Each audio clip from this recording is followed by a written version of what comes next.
दिल है, जितना दिल को तोड़ेंगे आगे राही में, जितना दिल को तोड़ेंगे जिक्र मुस्तफा में, जितना दिल को तोड़ेंगे इसके रसूल में, उतने ही दिल की कीमत बढ़ेगी और आपकी इज्जत बढ़ती है। तोड़ के तो देंगे, गाड़ियां बहुत तोड़े, मकान बहुत तोड़े, कपड़े बहुत फाड़े, कम से कम अपने दिल को तोड़ के देखेंगे।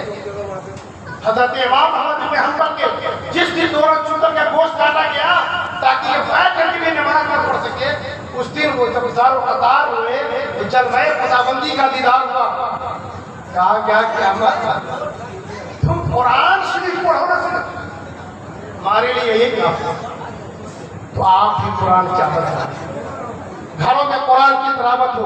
ऐसा नहीं कि बाप की बरसी पर, बीवी की बरसी पर, माँ की बरसी पर, शब बारात में नहीं, हमारा उसूल होनी चाहिए। अपने घर में ये पाबंदी होनी चाहिए कि रोजाना 5 लाइन ही कुरान शरीफ पढ़ा।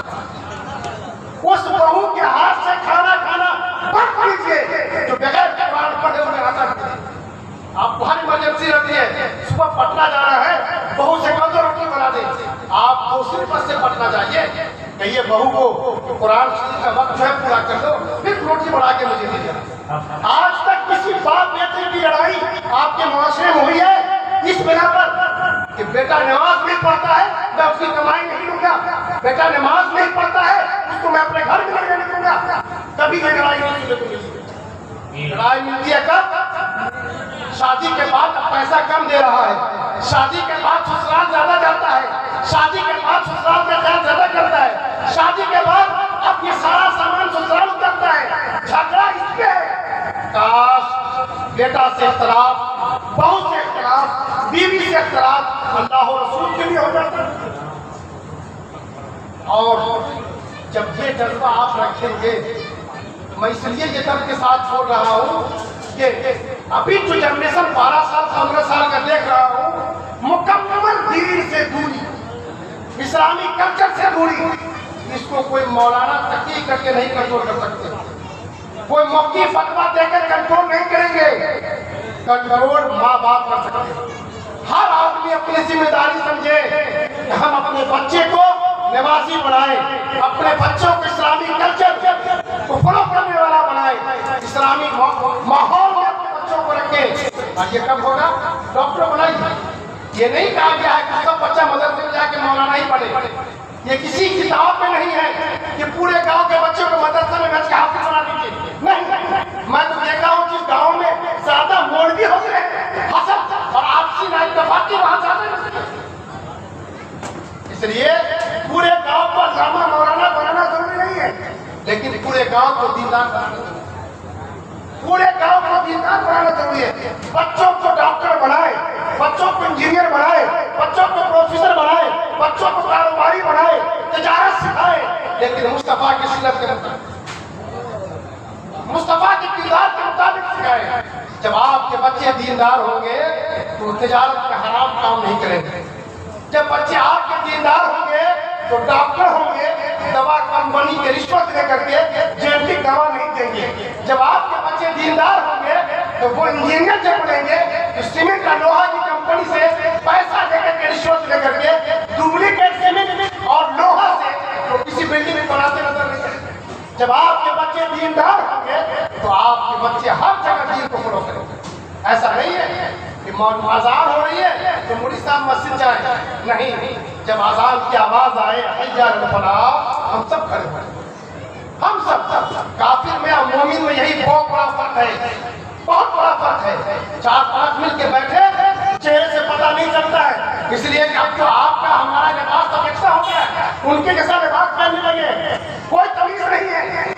लेकिन जैसे ही मौसिन का हैया अल फलाह तो आप खड़े हो जाए, मस्जिद के अंदर चले जाए। अब एक मिसाल और मैं देकर अपनी बात खत्म करता हूँ।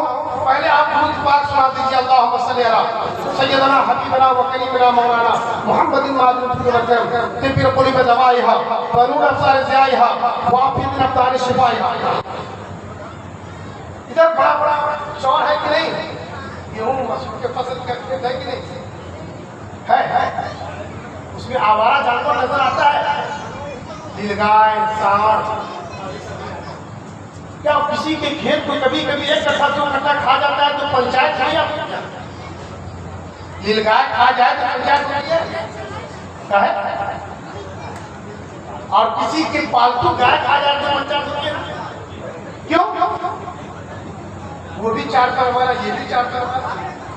पता चला आवारा जानवर है वो। नीलगाय, सांड, भैंसा जो है वो आवारा है, वो खा ले तो कोई पंचायत नहीं। लेकिन किसी का पाला हुआ जिसके गले में गर्दानी पड़ी है, लोग समझ जाता है ये किसी का पाला हुआ है। चलो तलाश करते हैं ये किसके खूंटे का जानवर है, इसका ठेहा कहाँ है, ये कहाँ जाकर रुक रहा है। उसके बाद उसके मालिक से जुर्माना लिया जाता है। एक कट्ठा खेत को बर्बाद कर दिया है। याद रख लीजिए, आप दोस्तों की तरह अपना खाना पीना, अपना उठना बैठना, अपना चलना फिरना, अपना लिबास। अब तो जींस पैंट पहनने वाले बच्चे जब कहीं पर बैठते हैं उसको शर्म आती है देखने,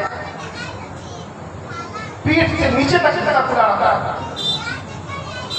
मैं आपसे पूछना चाहता हूं, उनसे मुआवजा नहीं है, इसलिए कि आप ला इलाहा इल्लल्लाह मुहम्मद रसूलुल्लाह पढ़ने वालों के अलावा जो है उनसे मुझे सवाल नहीं है। मुआवजा तो उनसे होगा जिनके गले में पट्टा पड़ा हुआ है मोहम्मद अरबी के गुलाम, जिसके गले में पट्टा पड़ा है आमना के नाम की मोहब्बत का। लिहाजा आप अपने कल्चर दोस्तों पर फॉलो न करें, तो अपने शादी के माहौल को दोस्तों पे फॉलो न करें, अपने घर के रहन सहन को दोस्तों पे नहीं, बल्कि आप अपने आप को उस तरीके पे गुजारे जैसा कि अल्लाह के रसूल सल्लल्लाहु अलैहि वसल्लम ने कहा है। अब एक मैं कुरान की जिस आयत को पढ़ा हूँ वो बताता हूँ। ये वो आयत है कि वहाबी, देवबंदी, बरेली जो तीनों फिरके का मौलवी जब निकाह पढ़ाने के लिए खड़ा होता है तो खुतबा निकाह के बाद इस आयत को पढ़ता है। अब मौलाना कहते हैं शादी का मौका में कोई बच्चा उठा पटक करता है तो कहते हैं मौलाना साहब हर जगह फतवा ही दीजिएगा, बच्चा कहाँ है यार, मौलाना साहब हर जगह फतवा मत दीजिए। लेकिन मौलवी जो सच्चा होगा, वो जो दीन का चौकीदार है, वो बोलेगा ही, वो कहेगा ही। अब मैं आपसे पूछना चाहता हूँ, निकाह में फतवा के बाद कुरान की जिन आयतों की तिलावत होती है उसमें तकरार से अपने रब से पूछेगा, ए रब्बुल आलमीन, ये खुतबा निकाह के बाद बार बार खशियत इलाही का सबक दिया जा रहा है। मतलब यह है खुशी के मजलिस हो तो, गम का मामला हो तो हर जगह तकवा आपका महफूज होनी चाहिए, खशियत इलाही महफूज होनी चाहिए। तो बहादुर सा जफर का शेर है, जफर उससे आदमी न जानिएगा जिसे ऐश में याद खुदा नहीं, जिसे तैश में खौफ खुदा नहीं। अस्सलाम वालेकुम।